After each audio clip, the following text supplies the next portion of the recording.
How you doing? I'm Hassan and I'm an American chauffeur.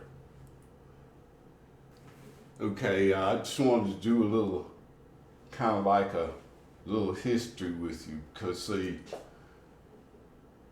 there are times we might wonder why we come and walking in. I know you almost can't help but say, hey, Uber's a scam, Lyft's a scam, but you see people out on the street doing it. Some of them you might know and they really ain't complaining or nothing, you know. I mean, if you're keeping up with videos, you know, if you're watching YouTube, like a lot of people watch YouTube, I learn a lot from YouTube, I certainly do. Then there's a lot of videos about chauffeurs, rideshare, pilots, boat captains, you know, people who charter boats, charter planes.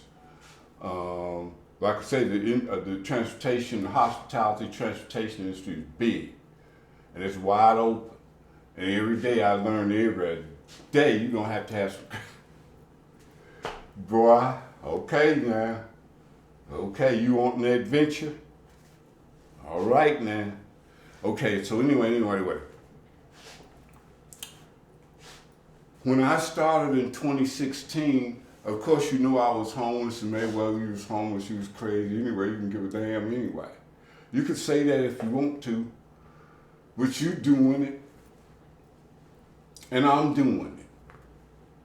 And maybe it does take a little extra, or that you have to be a little extra special, because you've already proven that you are. Maybe you gotta be a little extra special to do something like this, so you jump in and you lasted over a year. You lasted over a year. In my first year when I had that Toyota Corolla, I ran the lug nuts off that thing. Literally. When I got the Hyundai Ioniq, I had been through several breaks, bunch of tires. I was just learning. And I knew that. I had to trust myself that I was gonna learn.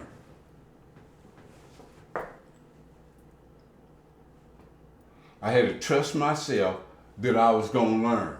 I was gonna figure this thing out, okay? Because I seen, I started looking at them numbers coming up. I said, well, hell, I already done paid for a car. Look on the app and see them numbers. Hell, what would I been doing anyway? I come from being homeless, what was I gonna do anyway? Anyway, over here taught me some of the basics. And then when I began to realize what I had in my hands,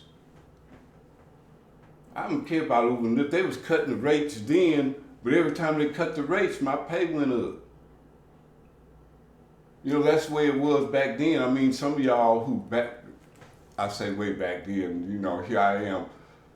I'm 68, so I say, well, back then, y'all might be thinking it was 20, 30 years ago. But that was in 2017. Okay. The app was different, everything. They didn't have no map on the damn thing. I'm serious, when I got, they had that little old, man. But y'all trying to get somebody damn killed, man, with that crap on your map.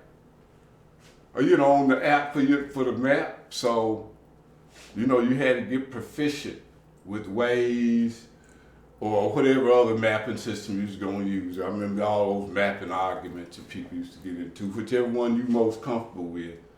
And I had to learn the best I could of all of them, and I usually use Google Maps. And in the Uber app, I just use theirs from the Lyft app, because you can set it in there whichever way you want to. So get comfortable with it, and don't be afraid to learn. You're not trying to, you're impressing yourself. And the best person that you're gonna be impressing is that passenger. But you let that alone, let that be a natural, just kind of a natural, that just happened. They just impressed anyway, but I'm trying to do the best I can do, so hell with that bullshit. See, because you're gonna get gaslighters in there. You're gonna get people, they're gonna look on there and say, oh, he just started, I'm gonna dog him.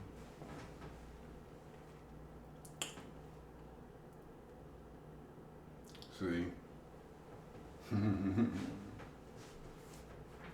This is why this dude talk about man's inhumanity to man and doing Uber shit out. Okay, I'm not gonna go that deep right there with you right now. But that's ugly, man. Okay. Let me get back on track here, because I almost went. Okay, so anyway, and this is where I learned. So what is your learning curve? Guess what? When I got over here, I took everything I learned here and put it over here and like doubled. You know. So don't think that you just in anything. Whatever's in your mind and your heart toward what freedom is, you can do it. Let's see. Okay, look. You've heard me mention before that this thing is Pavlovian, and this is important too. Let me catch myself right quick. This is important. From the time and even before you was born, your parents and their parents got used to something making some noise, and then they go to do the next thing, and something making some noise, and they go do we're doing the same thing, and then some that Pavlov dude, he did the experiment with the dogs, and we're doing the same thing. We've been doing it since we was kids. Why not use it for you instead of using it against you? I've heard some drivers do this, and I think this is important. They put themselves on a very clear-cut schedule instead of being all wild out there. I did that too. Up at 4 in the morning now, that's a little suspicious, getting up at 4 in the morning. That was just part of being homeless, but it just happened to be the same time the Uber thing day changed over 4 in the morning. Because see, at 4 in the morning, the homeless shelter, that's the only time you're gonna be able to take a shower in peace. Them places filthy, man. All right, so I would get up at it, and I just made it happen. Hey, always be up now, always be up at 4 in the morning, even as a chauffeur. Hey, be up at 4 in the morning, be up at 4 in the morning. I don't even have to get the alarm clock. See? So, what you learn here, go ahead and cherish it, because what you're doing is you have turned something that has been used against you to your favor. And for some people, it just kind of wrecked their mind because it's this conflict. Don't need to be conflicted. You've been on a schedule. Instead, now you use it for you. And now you can be sharp enough in that schedule to say, okay, I'm gonna get 20 passengers. I'm gonna go ahead and get 20 pings today, and you learn how to locate yourself and where you need to be located. I'm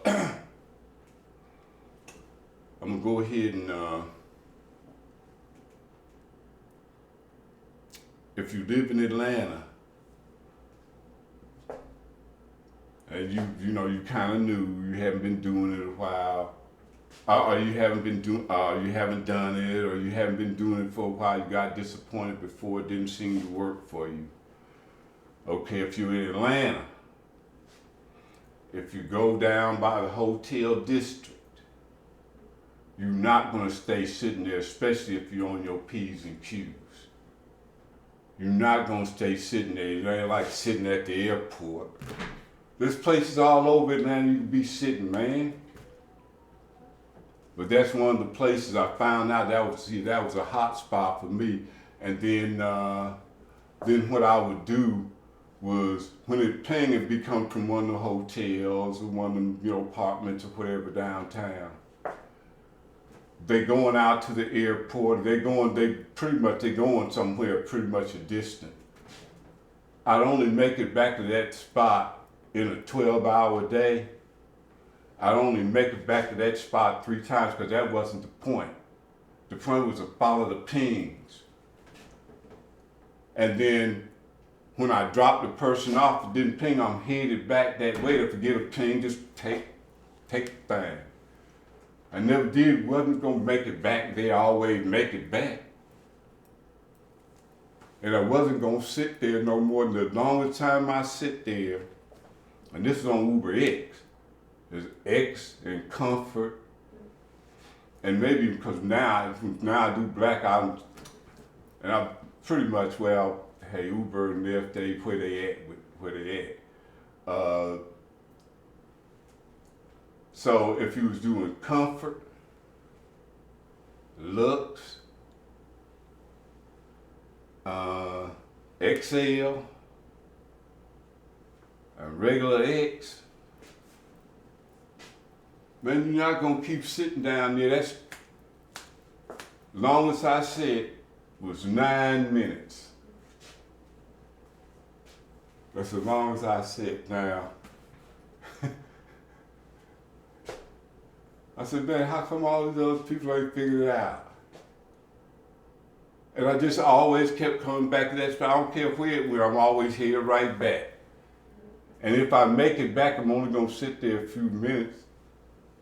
You know, did for Uber X 9 minutes, you know, back then.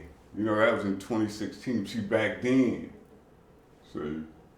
So, you know, you can use your head and figure the thing out. So I just threw that little tidbit out there. It might be different now. Maybe, you know, maybe it's different now. But anyway, until the next video, drive safe and drive with confidence.